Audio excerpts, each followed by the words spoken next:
Olá, meu nome é Gladys Schwery, eu sou professora do Instituto Arc, eu sou profissional da empresa BDO, da parte de compliance, da área de FID, né, que é fraudes e investigações de disputas. Bom, hoje o nosso tema é controles internos e contabilidade, né? É um tema bastante sensível dentro do bojo do compliance e é importante destacar a vocês que assistem essa aula que controles internos e contabilidade, eles têm um alto relacionamento. Por que disso, né? Porque dentro do bojo de compliance nós temos vários desdobramentos, né? Processos, controles e contabilidade também está dentro de um processo que está dentro de um controle. E é importante que você tenha uma visão geral e ampla do compliance, porque o compliance não é só normas ou procedimentos, né? Ele tem algo muito maior dentro da estrutura do compliance, né? Então nós temos processos, controles, análise de fornecedores, que nós chamamos de due diligence, né? Procedimentos de auditoria, que é extremamente importante. Então, neste sentido, controles internos está muito ligado a processos, a procedimentos. E é exatamente isso que nós vamos falar hoje nesta aula. Bom, uma definição geral, quais são os principais instrumentos de gestão relativa a funções de controle interno e de gestão dentro da organização é o primeiro item que eu posso dizer a você, controles internos. O segundo item, que é dentro dos pilares, né, dentro da instrumentalidade de controles, é a auditoria. Nós temos também as demonstrações contábeis, nós temos gestão contábil e temos a prestação de contas. Dentro desse processo de gestão, controles internos é um primeiro elemento. Por quê? Parte do pressuposto que quando eu tenho controles, né, eu consigo mensurar melhor todos os processos de uma companhia. Então, se você pensar comigo dentro de uma companhia de logística, por exemplo, quais são os principais processos existentes desta companhia? Desde o processo da diretoria até o processo da operação como um todo, né, que é a operação de logística. Então, todas essas áreas que a gente pode relacionar aqui, diretoria, secretariado, compras, RH, financeiro, a própria operação, a logística, tem processos.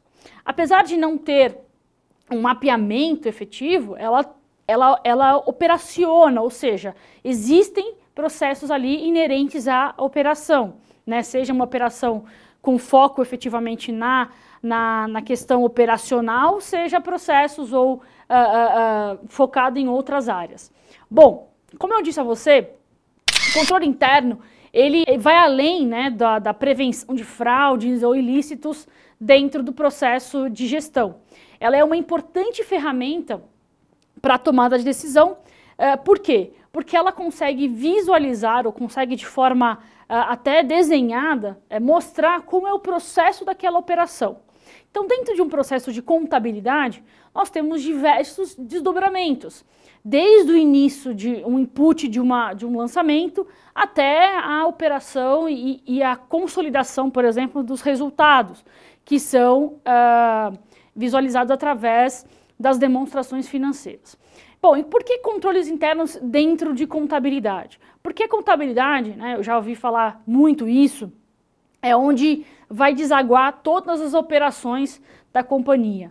Por exemplo, usando o mesmo exemplo que nós falamos agora sobre a operação de logística.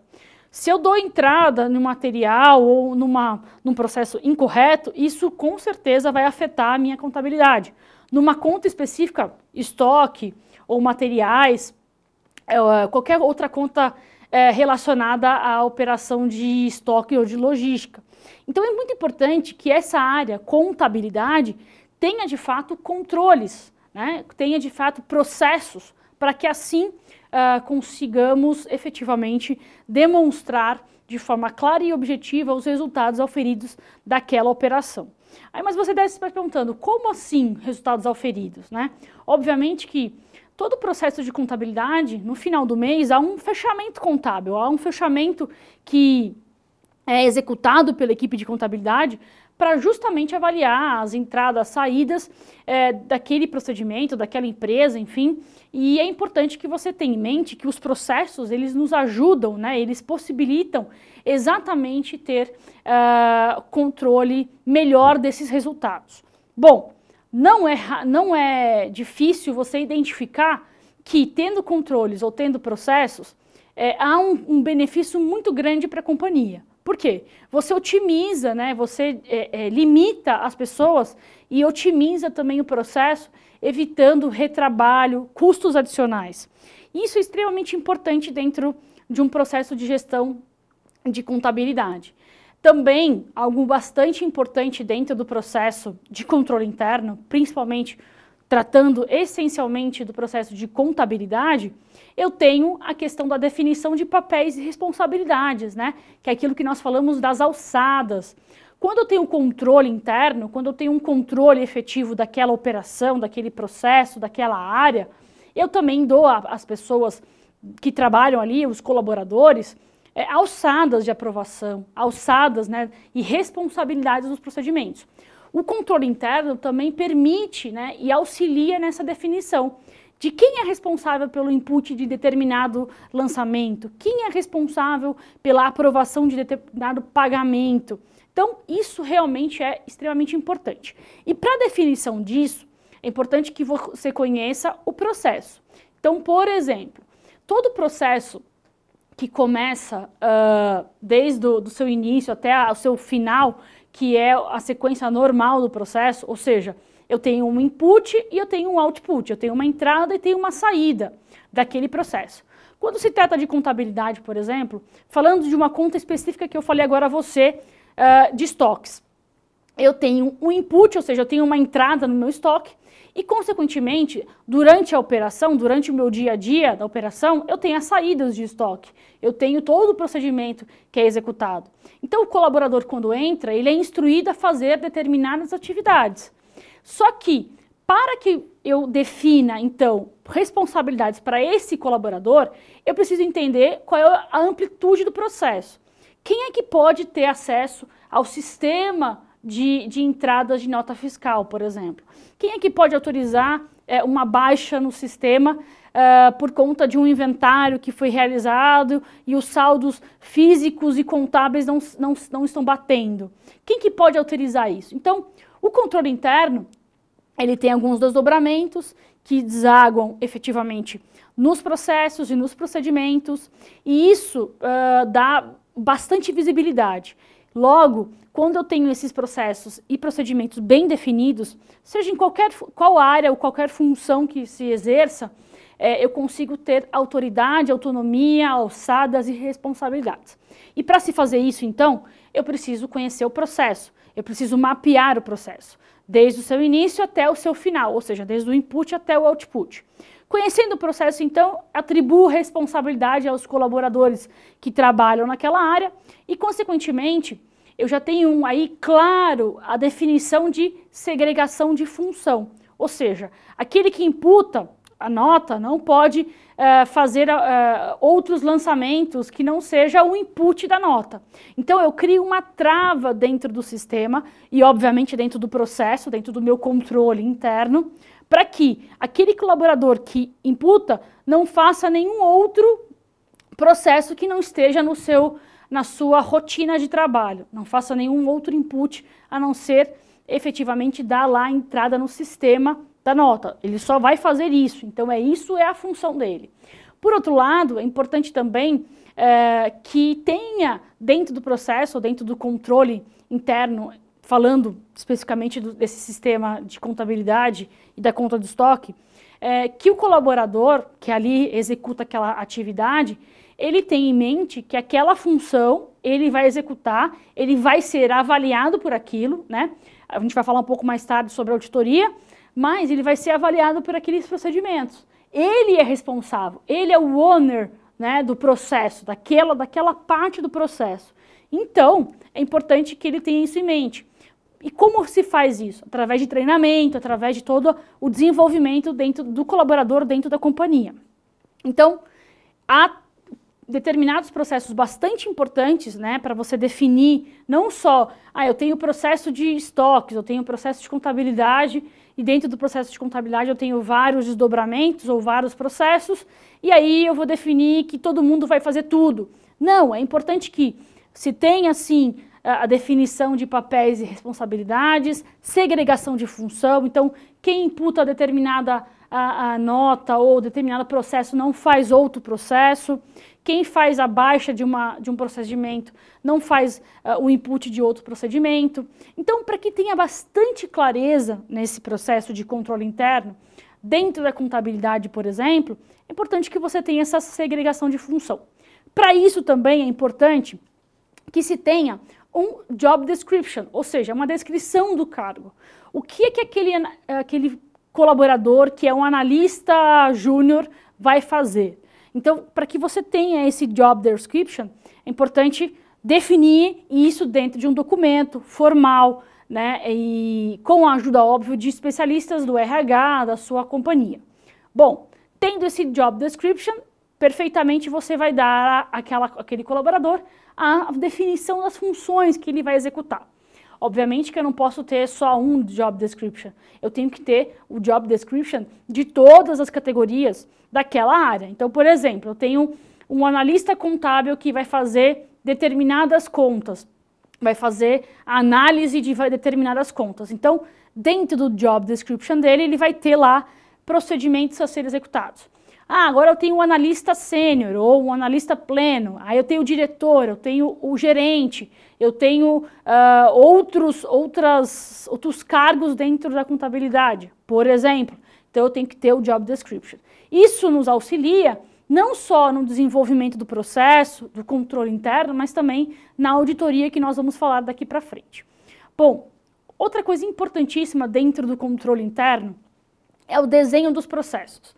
Você deve conhecer já toda aquela parte de workflow, que é a parte do desenho de como acontece o processo, como acontece cada interface, seja com uma área única ou com várias áreas.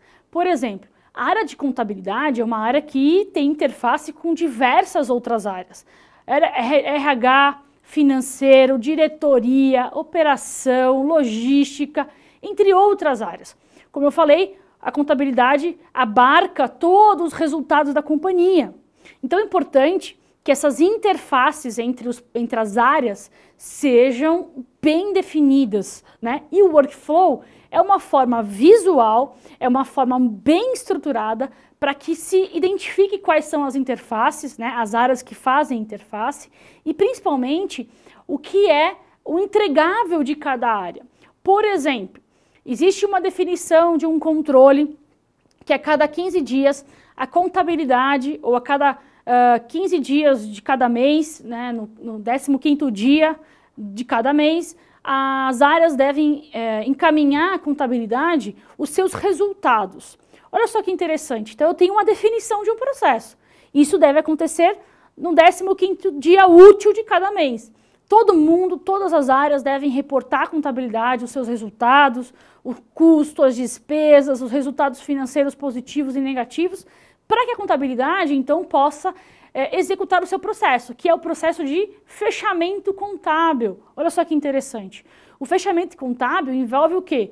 Números, resultados, custos, despesas, impostos, tudo isso faz parte do processo de contabilidade. Se a área de contabilidade não for alimentada por outras áreas, ela não terá o resultado, ela não terá informações. Então, ela precisa ser alimentada. E olha que interessante, o workflow, ele pode demonstrar isso. Então, controle interno tem uma amplitude muito grande, né? Então, veja só que interessante, a gente falou que controle interno vai além da prevenção de fraude. Por quê? Porque ela tem uma grande importância para a gestão da companhia.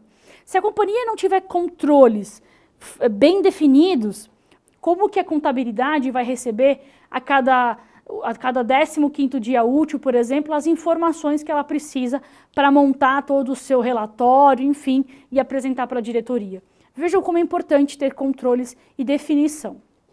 Bom, outra coisa importante que nós falamos aqui sobre o workflow, o desenho do processo, que faz parte, que é parte integrante do processo de controle interno.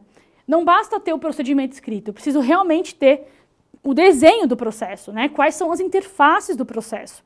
Porque haja vista essa interação, essa comunicação que as áreas têm entre si.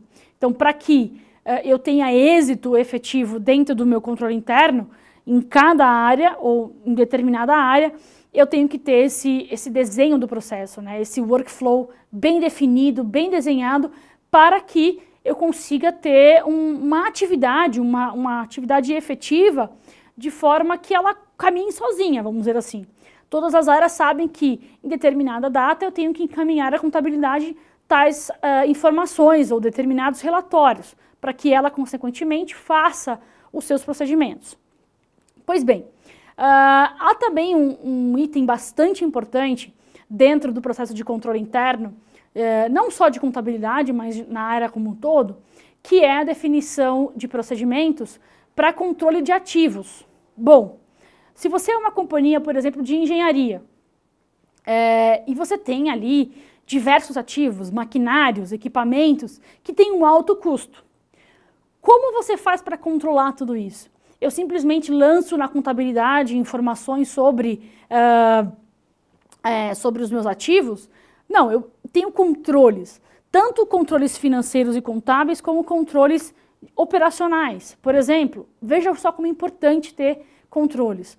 Você compra um equipamento novo, esse equipamento novo veio importado, ou tem um procedimento bem difícil de ser realizado, porque são equipamentos de alto custo, são importados, estão vindo de navio, por exemplo, e aí é preciso definir aí alguns procedimentos operacionais.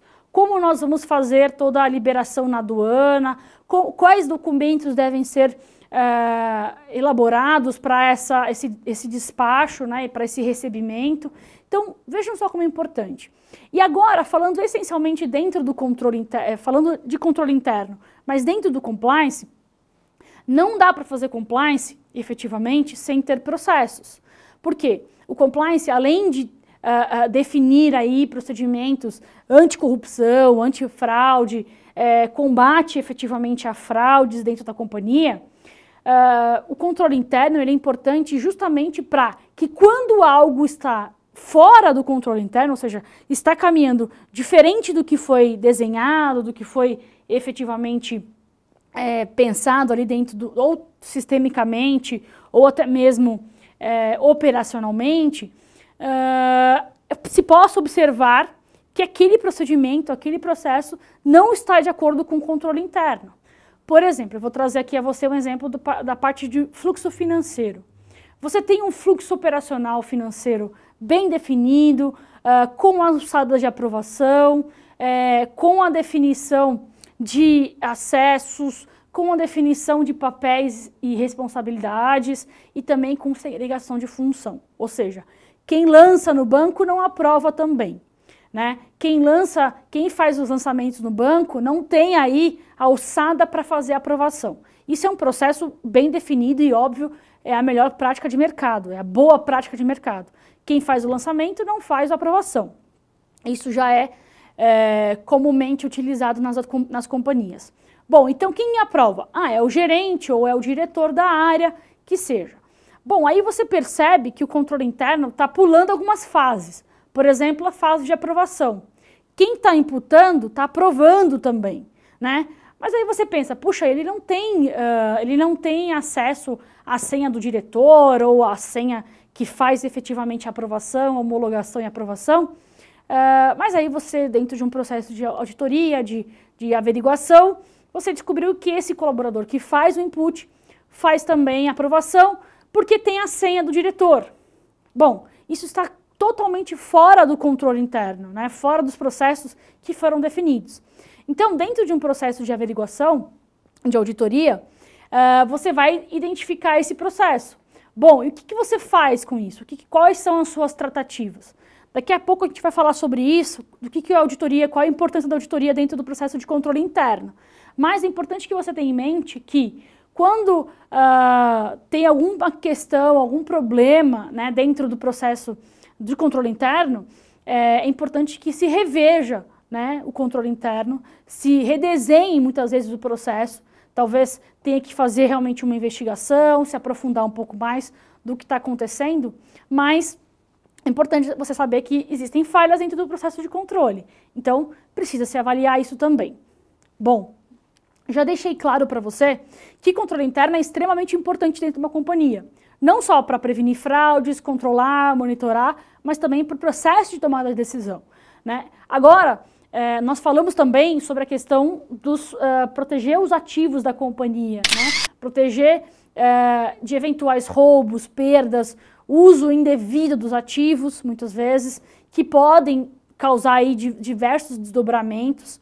Então, quando nós estamos falando de controle interno, nós precisamos pensar que controle interno não é só uma política que você desenhou, um processo que você escreveu, não é isso. Ele é muito mais amplo e ele precisa ser o quê? Monitorado, ele precisa ser efetivamente desenvolvido dentro do negócio da companhia. Por quê? Porque além de permitir que a administração seja ágil, tenha um processo bem definido, que a rotina do processo aconteça, ele dá maior rapidez e segurança para a tomada de decisão também. Bom, eu preciso aprovar um processo, eu preciso aprovar um determinado pagamento. Seguindo o fluxo normal do processo, se fizerem corretamente, o processo vai caminhar naturalmente e vai chegar na instância que tem que chegar, que é o diretor financeiro que vai aprovar, enfim. E aí, por exemplo, você tem que tomar uma decisão de pagar ou não pagar determinado fornecedor, porque é estratégico para a companhia. Então, o controle interno, ele serve justamente para isso, para, obviamente, controlar e monitorar as ações da companhia, né, dos colaboradores, obviamente, para que não saia nada dentro do que é do fluxo normal. E ele nos ajuda, nos permite também ter essa flexibilidade. Em que sentido? Se o processo está realmente correto, ele vai seguir o fluxo normal e vai chegar na instância que tem que chegar e vai fazer com que a atividade ou aquele processo seja corretamente executado. E outra coisa importante que o controle interno nos traz é a melhorar o resultado das operações. Por que isso? Porque ele fornece à administração em tempo hábil, né, e de forma tempestiva, informações que possibilitem o aproveitamento de todas as oportunidades de negócio, redução de custos e aumento do nível de confiança dos clientes, funcionários da empresa e também de terceiros, né, de fornecedores.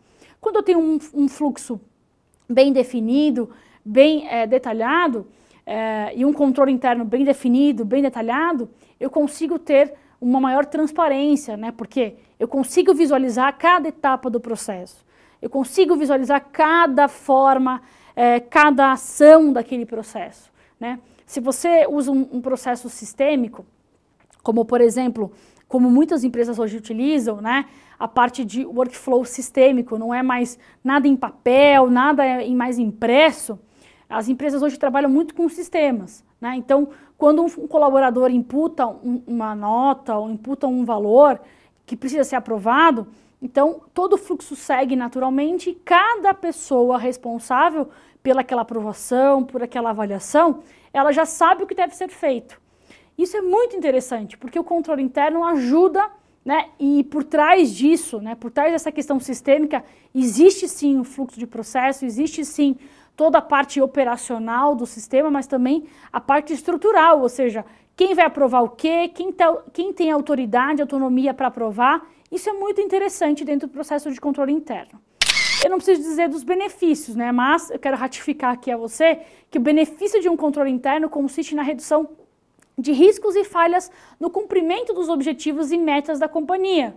A minha companhia é uma companhia de logística, de alimentos, de saúde, de farmácia, de medicamentos, enfim, seja qual for a natureza da sua companhia, tendo processos, tendo controles, eu consigo ter uma definição clara do aonde eu quero chegar. Bom, se o processo é imputar, aprovar e pagar, se isso acontece de forma natural, dentro do sistema, dentro de um processo físico, que seja, e acontece de forma coerente dentro daquilo que você mapeou, daquilo que você processou efetivamente, aquilo vai acontecer naturalmente, eu não vou ter custos adicionais, porque o meu colaborador está bem treinado, sabe exatamente o que tem que fazer, sabe quais as funções, né, o job description dele, e, consequentemente, sabe o resultado que quer oferir, que quer chegar.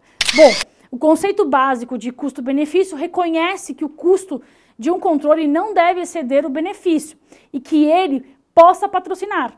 Desta maneira, todos os controles são avaliados e a implementação de novos controles passa por uma análise de custo-benefício. Então, isso é outro ponto importante que eu gostaria de dizer a você. Sempre quando você tem um mapeamento de um processo que faz parte do controle interno, eu preciso avaliar o custo e o benefício que ele vai me trazer. Bom, se aquele custo for um custo muito bom, eu vou definir um processo aqui na Copa, por exemplo. Então, toda vez que o diretor ligar para a copeira e solicitar um café, uma água, que seja, bem simplório mesmo, ela deve registrar que o diretor solicitou um café e uma água, ou quantos cafés e quantas águas ele solicitou. Será que o custo e o benefício disso efetivamente estão ali pareados? Será que vale a pena controlar o cafezinho, a água que o diretor bebe? Ou eu preciso ter um olhar um pouco mais estratégico, né? Olha, tem um processo, tem uma área, por exemplo, que é a área de compras, que não tem processo, por exemplo. E compras, vamos combinar aqui, que é uma área bastante sensível, né? E é uma área onde a corrupção é uma área muito sensível. E vamos combinar aqui que a corrupção está inerente ali à parte de compras, né? Mas é importante que se tenha bons controles. Então, eu preciso avaliar o custo e benefício. Vale a pena eu controlar o cafezinho ou vale a pena eu controlar a área de compras que tem ali uma sensibilidade bastante grande, né? Então, eu preciso avaliar isso. É melhor eu ter um custo-benefício que implementar um processo ou implementar um controle efetivo de compras ou eu ficar monitorando o cafezinho do diretor. Então, eu preciso avaliar isso. E como é que eu faço essa avaliação? Não é simples, né? Não é só simplesmente avaliar, eu vou ter ganho de tempo, eu vou ganhar recursos aqui, enfim, não. Preciso fazer uma avaliação geral. Bom, se eu controlar o cafezinho do diretor, quanto tempo a nossa copeira vai gastar para ficar marcando o tempo, ou melhor, se eu definir o processo da Copa, por exemplo, como que eu vou controlar ou monitorar? Não é tão simples assim como a gente imagina, né? Só avaliar quanto tempo, quantos recursos. Eu preciso ter um estudo real disso, ou seja, bom, se eu definir aqui alguns procedimentos de controle que a copeira da nossa companhia vai fazer, quanto tempo ela vai gastar marcando, controlando todos os itens? Ela vai demorar um dia. Perfeito, agora eu vou olhar para o departamento de compras. Quanto tempo eu vou gastar? Quanto tempo os meus colaboradores vão gastar? Qual é o benefício que vai trazer para essa área ou para a companhia como um todo? Se eu definir processos, se eu definir ali como ela vai realmente atuar. Quanto tempo eu vou gastar nisso? Eu vou gastar um dia, mas, por outro lado, eu vou ter um retorno muito positivo. Por quê? Porque eu vou ter uma redução de custos, porque vai ter definição de processos, 3 cotações, vamos ter aqui fornecedores homologados, que vai ter um preço melhor, enfim. Esse esforço inicial tem muito mais vantagem, é muito mais vantajoso do que eu ficar monitorando o cafezinho do diretor, correto? Então, é esse custo-benefício que nós precisamos avaliar de forma bastante geral, mas também olhando com olhares estratégicos. É muito melhor eu organizar aqui a minha área de compras do que organizar a área do cafezinho. Então, para que você entenda, eu tenho que ter os controles existentes, obviamente, toda companhia tem seus controles, mesmo que não estejam efetivamente descritos, monitorados e auditados, mas elas têm os seus controles. Tem também controles potenciais, ou seja, o que eu posso aprimorar aqui, o que eu posso estruturar aqui, que vai potencializar o meu processo. Aí eu identifico a análise de custo-benefício, ou seja, quanto isso vai me custar e quanto isso vai me trazer de benefícios, né? E aí eu tenho controles futuros, ou seja, eu avaliei todos esses benefícios e criei controles, mais controles, né? Ou até mesmo eu consolidei controles, né? Porque existem sim momentos da sua companhia em que alguns controles são repetidos, né? São duplicados, né? E aí você identifica que se esse controle for unificado, o processo será muito melhor.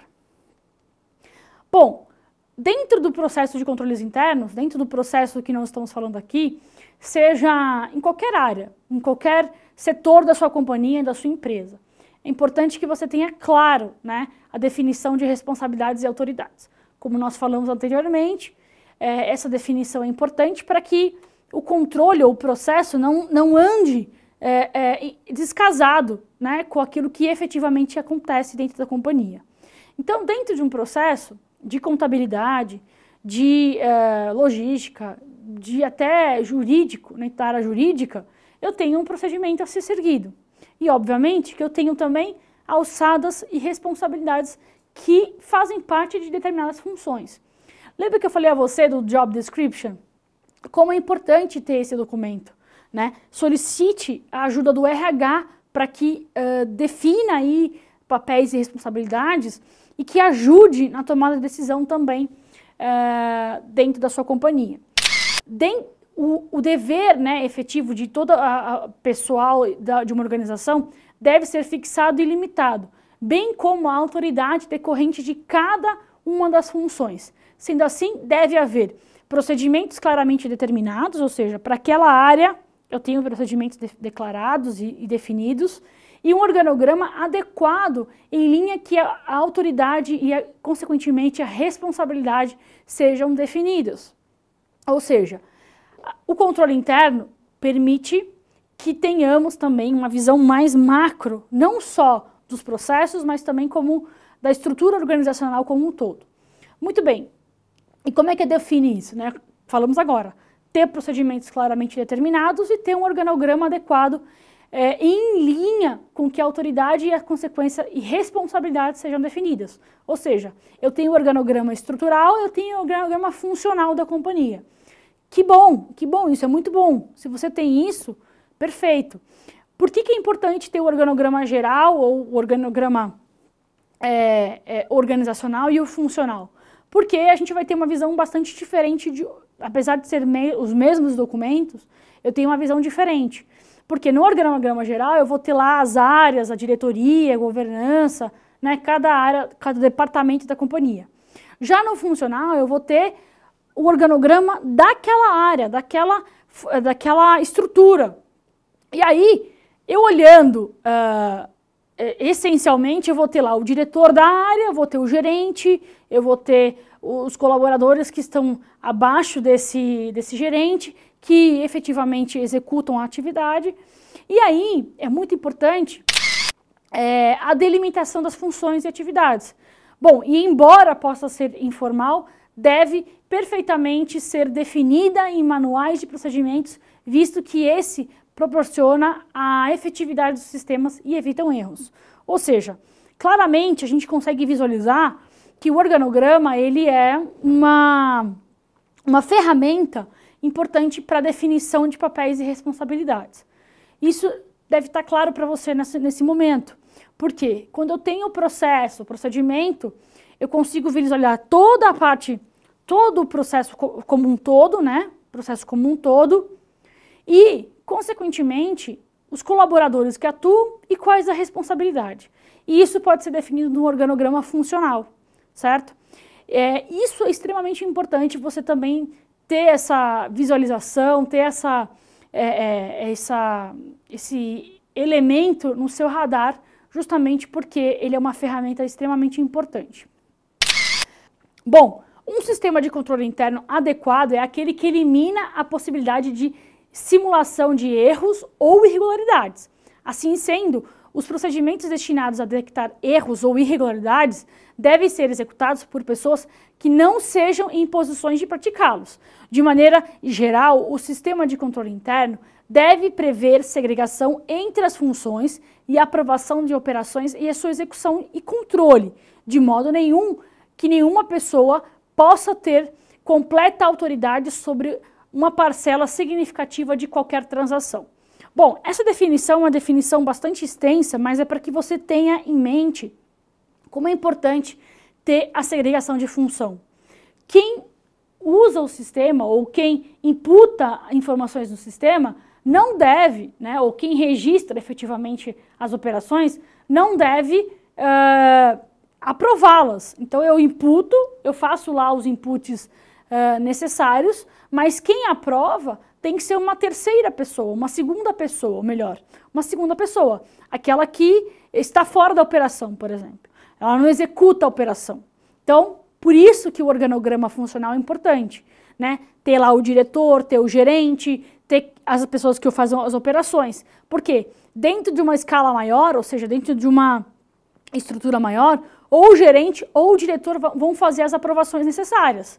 Então isso é extremamente importante, essa definição de papéis e responsabilidades e a segregação de função. Quem imputa, quem registra, não pode de maneira nenhuma aprová-lo, essas operações, né? Haja vista o exemplo que nós já demos. Alguém vai fazer um lançamento, o analista fiscal, o analista financeiro fará um lançamento no sistema da companhia. Então ele imputa a nota fiscal, solicita o pagamento e ele mesmo aprova. Não, isso está errado, isso não está de acordo com as melhores práticas de mercado. Quem imputa não pode aprovar. Então, haja vista essa questão da segregação de função. Bom, acesso aos ativos é outro elemento bastante importante do controle interno. E por que isso também está ligado diretamente ao compliance? Porque dentro de uma companhia, né, se você for uma companhia grande, você precisa ter controles robustos, né? Você precisa ter controles efetivos e, de fato, auditá-los. Porque se você só tem controles e não audita, você não sabe se esses controles estão adequados ou não. Pois bem, para ter controles dos ativos, e por que ele está ligado ao compliance? Porque há também um processo bastante sensível quando nós estamos falando de equipamentos, quando a gente está falando de ativos da companhia, né? Existe corrupção dentro dessa área de compras, dessa área de ativos? Certamente existe. Nós temos aí exemplos vivos no Brasil, né, atualmente, que exatamente tratam e mostram e demonstram isso para nós. Pois bem, por que a companhia deve se preocupar com seus ativos? Porque são elementos bastante onerosos para a companhia. Se você é uma empresa de engenharia, se você é uma empresa de agroindústria, por exemplo, agronegócio, se você é uma empresa de petróleo, se você é uma indústria química, se você é uma indústria farmacêutica, você tem processos bastante, ou melhor, você tem ativos com bastante custo, né, que tem um valor significativo.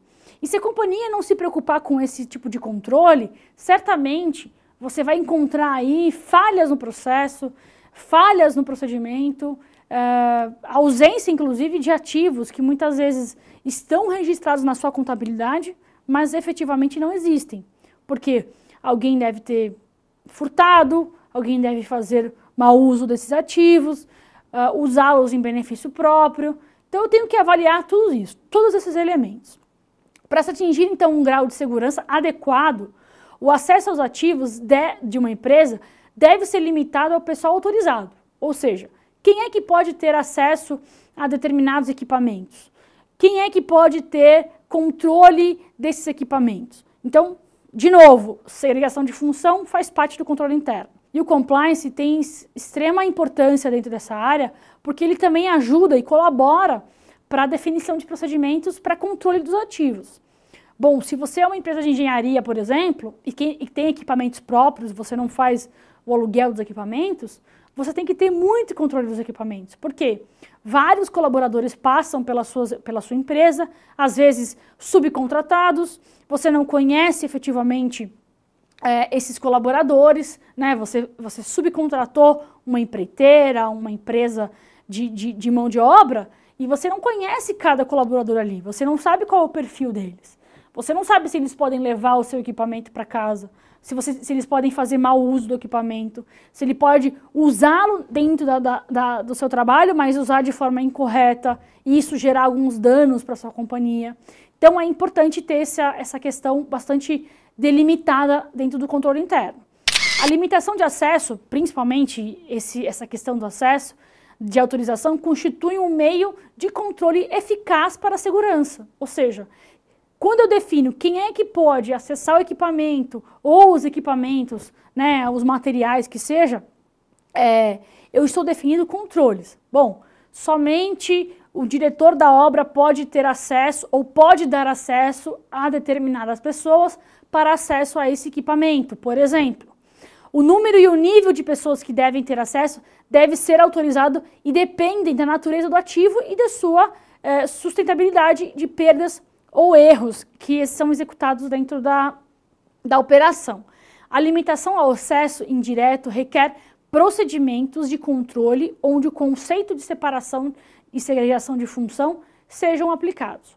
Muito interessante isso. Percebam que nós estamos passando e estamos também identificando vários outros controles que nós já falamos anteriormente, agora nessa questão dos controles dos ativos. Bom, está claro que controle interno ele é importante dentro da companhia, e se a companhia não tiver esses controles, a operação pode estar prejudicada, né? Então isso é extremamente importante.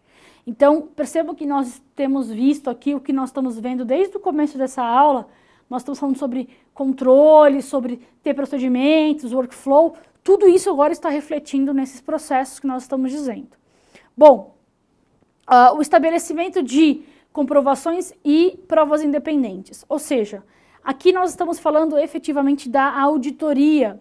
Como é importante ter auditoria, né? Por quê? Porque é um olhar de um terceiro que não participa da sua operação, mas que conhece um pouco do controle, né? Que conhece, que tem aí um know-how sobre controles internos. Então, o que ele vai avaliar? Ele vai avaliar o seu procedimento. Ele tem um objetivo, se ele tem uma alçada, se efetivamente ele está sendo aplicado, como ele está sendo aplicado. Não tenham medo de auditores, né? A gente tem uma piadinha dos auditores, que é o auditor vem aqui só para identificar os erros. Ao contrário, né? Os auditores, eles servem sim, né? Para identificar e apontar o que está errado. Mas observem os auditores como colaboradores que podem melhorar o processo. E aí eu queria fazer uma definição distinta, porque nós temos auditores internos e auditores externos. O auditor interno é aquele que está dentro da companhia e ele está fazendo um trabalho de aferir se de fato o processo interno, né, o processo operacional está sendo executado corretamente.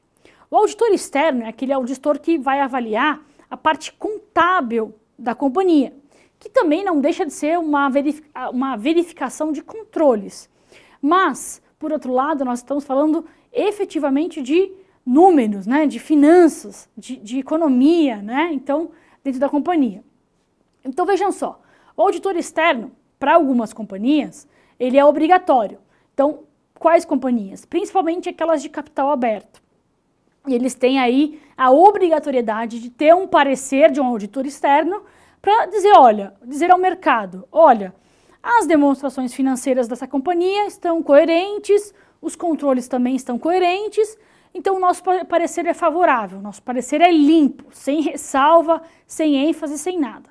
Existem companhias, obviamente, que têm as suas ênfases, suas ressalvas, às vezes até abstenção de opinião, né? Que dentro nós falamos, os contadores, dentro do processo de auditoria, a abstenção de opinião é o pior parecer que um auditor pode dar de uma companhia. Por quê? Porque realmente não tem controle, a contabilidade realmente está bem errônea, né? Os números não estão realmente relatando a realidade, então a abstenção de opinião é bem ruim o parecer. Bom, então eu queria definir isso para vocês, eu queria trazer essa definição de distinta, ou seja, o auditor interno, ele trabalha internamente, ele é um colaborador da companhia e ele vai avaliando, fazendo as auditorias operacionais. O auditor externo, ele é literalmente um terceiro, que vai avaliar de forma independente a contabilidade da companhia. Bom, essa definição é importante porque há auditores que pela norma de auditoria, pela norma contábil e na norma de auditoria, é importante definição e avaliação de controles. E muitas vezes, um dos trabalhos dos auditores externos é exatamente avaliar também o controle da companhia. Processo de RH, processo de compras, o processo de avaliação contábil, enfim. Eles fazem esse tipo de trabalho também para fazer uma análise geral da companhia, uma fotografia geral da companhia. Por outro lado, o auditor interno é aquele que está realmente no dia a dia da operação e está conhecendo o processo, sabe do processo que a companhia executa, sabe dos controles que existem e assim por diante. Então é importante essa definição, essa segregação, justamente para que a gente possa compreender. E importante também ressaltar que o auditor interno, ele não está isento de compreender os registros contábeis da companhia. Ou seja, obviamente, dentro do processo do planejamento de auditoria interna, ele vai ter lá um momento que ele vai avaliar, sim, a contabilidade, os controles da contabilidade, a área de finanças, a área de relatórios, que seja se houver uma área de relatórios, vai avaliar também a própria área de finanças e etc. nesse sentido. Agora, outra coisa importante também é que a auditoria interna, muitas vezes ela é baseada em normas e procedimentos, muitas vezes não, de fato ela é baseada em normas e procedimentos internos que a companhia definiu, que aquela área definiu, e o auditor externo, ele tem normas e procedimentos da profissão, ou seja, por exemplo, o contador hoje, ele segue lá normas e procedimentos do Conselho Federal de Contabilidade ou do Conselho Regional de Contabilidade. Nós temos também a parte de auditoria externa, que atua, né, de forma muito forte na definição de procedimentos, de como o auditor deve participar, como o auditor deve realizar suas atividades. Nós temos órgãos internacionais que também tratam sobre essa questão de procedimentos dos auditores, né? Nós chamamos dos IFRS, são normas que tratam efetivamente a parte da execução do auditor externo. Por outro lado, nós temos órgãos também que atuam em favor da auditoria interna, né? Um dos institutos mais conhecidos, os institutos dos auditores internos, também colabora, contribui para a profissão do auditor interno, com normas, procedimentos, algumas definições bastante importantes. Nós temos hoje o COSO, né, que é um direcionamento, né, um manual, onde se direciona muito o trabalho de auditoria interna e é extremamente importante dentro do processo de controle interno. Bom, outra questão bastante importante dentro do processo de controle interno, ou dentro da parte de compliance efetivamente, é quando se trata efetivamente ou essencialmente da questão dos controles. Como é que eu vou desenhar os processos? Como eu vou conhecer os processos? Bom, a primeira coisa que eu diria a você é que, sem você sentar com a pessoa, com o colaborador que executa de fato o processo, dificilmente você vai entender o processo como um todo. Talvez você vá na internet e pegue lá um procedimento, um processo já definido de uma empresa e fala, esse aqui que eu vou aplicar para a minha empresa. Bom, muito cuidado com isso, porque controle interno requer procedimentos, que requer um fluxo de processo, que requer uma política como um todo, certo? E eu preciso ter muito cuidado com isso, justamente porque não basta eu pegar algo na internet e falar assim, eu vou aplicar isso para a minha companhia. Não. Se eu não conhecer todos os dobramentos, os detalhes daquele processo que aquele colaborador executa, ou que aquela área executa, eu vou ter um processo que não é real, que não faz parte da minha companhia. Se você pega um processo de contas a pagar, um processo de contas a receber, um processo de contabilidade, por exemplo, e pega na internet e aplica aquilo lá para a sua companhia, isso não vai fazer sentido, não vai espelhar o que realmente é a sua companhia. De repente, nesse processo que você pegou e que gostaria de aplicar na sua companhia, existe lá uma tarefa que você tem que fazer cotação, por exemplo, com 15 fornecedores. Só que isso não funciona na sua companhia. Por quê? Porque as coisas são rápidas, são ágeis. Então, fazendo somente 3 cotações, tá ótimo, tá excelente. O processo vai fluir naturalmente. Agora, se você aplicar esse processo de 15 cotações, receber 15 cotações, quanto tempo você vai levar para isso? E o seu processo da sua companhia requer agilidade, rapidez, tempestividade. Bom, então tá aí a grande importância de eu sentar realmente com o colaborador e falar, olha, me explica o seu processo, como que você faz tal tarefa, como você faz tal atividade. Esse mapeamento do processo nós chamamos de self-assessment, ou seja, eu estou realizando um mapeamento de cada processo, de cada procedimento. O self-assessment é o primeiro passo para você definir realmente o seu controle. Definir aí todos os procedimentos, né, que você quer executar, que você quer realmente executar dentro da companhia. O mais importante é que você realmente conheça o processo. Não pegue nada pronto. Não tenha em mente que se você desenhar o processo, ele vai ser muito mais eficiente do que você pegar algo pronto, algo já preparado e aplicar. Quando você realmente executa o self-assessment, que é conhecer o processo, conhecer a atividade que está sendo executada, o seu processo ele é muito melhor definido, ele é muito melhor aplicado do que você pegar uma coisa pronta e aplicar na companhia. Então, essa é uma primeira dica, não faça isso de maneira nenhuma, porque haja vista que se você pega um processo já feito de uma outra companhia, de uma outra empresa, não vai ser a mesma operação. Pode ser a mesma atividade operacional, mas não é a mesma empresa. Não é o mesmo processo, não são os mesmos colaboradores que executam aquele procedimento. Então é importante que você tenha isso em mente. O self-assessment, ele ajuda na visualização, no conhecimento de todo o processo operacional. É preciso fazer com todos os colaboradores? Não necessariamente.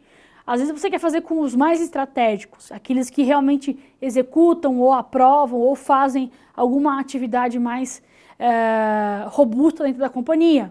Então eles são as pessoas que você vai fazer o mapeamento, que você vai realmente buscar aí a realização do self-assessment. Depois que você mapear os processos, mapear e realizar todo o self-assessment, você vai identificar os principais riscos daquela operação. Isso é o mais interessante. Quando você tem uma fotografia geral daquele processo ou daquela área, daqueles processos daquela área que você está fazendo, como por exemplo, contabilidade, finanças, compras, RH, que seja, então você tem essa fotografia. E aí você também consegue perceber quais são os riscos da operação, ou seja, olha, em determinada atividade, aquele colaborador não faz tais procedimentos, o que pode gerar um risco para a companhia. Então você começa a ter essa sensibilidade, né? Essa avaliação. Isso é muito importante. E depois que você tem essa avaliação de risco, né, já tem o self-assessment, ou seja, já tenho um mapa do processo, né, das atividades, já identifiquei os riscos, olha que interessante. Agora eu vou partir para os controles. O que eu posso fazer, quais processos eu posso estabelecer para mitigar esse risco dentro dessa tarefa, dentro dessa atividade. E aí você tem, então, os seus controles definidos. Eu vou criar um processo, eu vou criar um formulário, eu vou criar uma segregação de função aqui para que não haja conflito de interesse, eu vou criar aqui dentro do meu sistema, eu vou criar um input e só ele pode fazer esse input e, consequentemente, só aquela outra pessoa pode aprovar e assim sucessivamente. Isso é controle interno. E dentro da contabilidade não é diferente. Cada um tem uma função, cada um tem um processo bem definido. Há riscos dentro da contabilidade? Com certeza há. Se você realizar um self-assessment da área de contabilidade, você vai ver que há vários riscos. O primeiro deles que eu posso citar a você aqui é o risco da contabilidade estar errada, né? De você ser realizado um input errado, por exemplo, de notas fiscais, ou de você superavaliar a sua contabilidade, ou de você superavaliar os seus ativos, ou seja, os ativos valem determinado valor, você superavalia. E isso é um erro na contabilidade. Da mesma forma, os seus passivos, né? Ah, você está subavaliando, ou seja, você tem um passivo gigante, mas você subavalia, ou seja, você coloca um valor bem menor do que realmente é. Isso também é erro e pode também ser uma fraude contábil. Como é que eu mitigo isso? Como é que eu avalio isso dentro da contabilidade? Como é que eu crio controles para que isso não aconteça? Bom, precisa primeiro entender como funciona o processo. Quais são os sistemas que a contabilidade utiliza? Ah, é um sistema internacional, é um sistema online, é um sistema integrado, é tudo planilha de Excel. Então, eu preciso fazer esse self-assessment, tá lembrado? Fazer o self-assessment da contabilidade para entender quais são as atividades, quem é responsável pelo quê, quais são as atribuições de cada colaborador, quem aprova, quem realiza determinadas atividades, quem é que faz o fechamento do balanço, quem é responsável pela elaboração das demonstrações financeiras, quem assina o balanço. Tudo isso é extremamente importante. O que tem a ver o compliance com tudo isso? Óbvio, né? O compliance tem que estar intimamente ligado a todos esses processos. Por quê? Porque se há um problema na contabilidade, se há um superfaturamento, se há, por exemplo, uma subavaliação dos passivos, isso reflete diretamente na imagem na companhia, né, nas finanças da companhia, porque certamente se isso for, houver alguns desdobramentos, se a empresa for capital aberto, por exemplo, a CVM, que é a Comissão de Valores Mobiliários, terá alguns desdobramentos, terá punições. Então, o compliance tem que estar ali intimamente ligado a todos os processos, conhecer os processos, estar ligado nos processos justamente para que não haja essas inconsistências, esses erros, essas fraudes. E óbvio que, quando nós estamos falando de compliance e controles internos, sim, há auditoria interna, há toda a parte de auditar os processos, mas também há a questão do compliance, auditar o processo. Né? Você já deve saber que compliance também faz algumas auditorias, faz algumas avaliações. E justamente para entender se a auditoria não está enviesada, se os processos que realmente são executados estão coerentes com o que foi definido em norma, em procedimentos. Então isso é bastante importante. Bom, e para a gente encerrar então essa aula, é importante que você tenha em mente que o controle interno, ele não é só o procedimento de desenhar lá o fluxograma, desenhar os processos, não é só isso. Eu preciso estar atento a todas as atividades e também atento ao risco da companhia, o risco operacional, todos os riscos que envolvem a companhia, risco operacional, risco financeiro, risco de imagem, tudo isso faz parte da definição de controles. Obviamente, você também deve ter em mente que, tendo essa definição de controles internos, a companhia, você é responsável pelo desenho do processo, ou a companhia como um todo, vai mitigar riscos através dos seus processos, da sua definição de controles. Perfeito. Isso é exclusivo? Só isso eu tenho que fazer? Só isso? Só essa atividade? Não. Há também o monitoramento, que, além da auditoria, você realiza monitoramentos contínuos, ou seja, eu faço pequenas auditorias durante determinado período, durante o ano, durante 6 meses, seja como for. Esse monitoramento é importante para constatar que aquele processo, ele realmente está sendo executado de forma coerente. Eu não vou esperar um ciclo de auditoria inteiro para depois dizer, não está correto o seu processo. Eu posso fazendo pequenas auditorias, que nós chamamos de monitoramento, constantes, para avaliar se o processo e o controle que mitiga todos os riscos daquele processo estão coerentes. Não esqueça de que, se eu tenho um controle, é porque eu estou realmente querendo mitigar um risco maior da companhia, um risco grande que a companhia pode sofrer, mas também eu estou mitigando riscos menores, que pode ter um impacto muito grande na companhia. E isso nós conseguimos mapear ou identificar numa fotografia quando nós fazemos o Risk Assessment, e com isso eu consigo identificar os riscos. E aí, só para a gente finalizar, é importante que você tenha o quê? Um mapa de risco, né? O mapa de risco é qual a probabilidade de um risco acontecer e qual é o impacto do risco acontecer. Então, para que você mitigue todos os riscos da companhia, ou parte deles, ou aqueles que são mais relevantes para a sua companhia, é importante você ter essa fotografia da companhia, processos, todos os controles, riscos, todos esses elementos são importantes dentro do controle interno. Muito obrigada.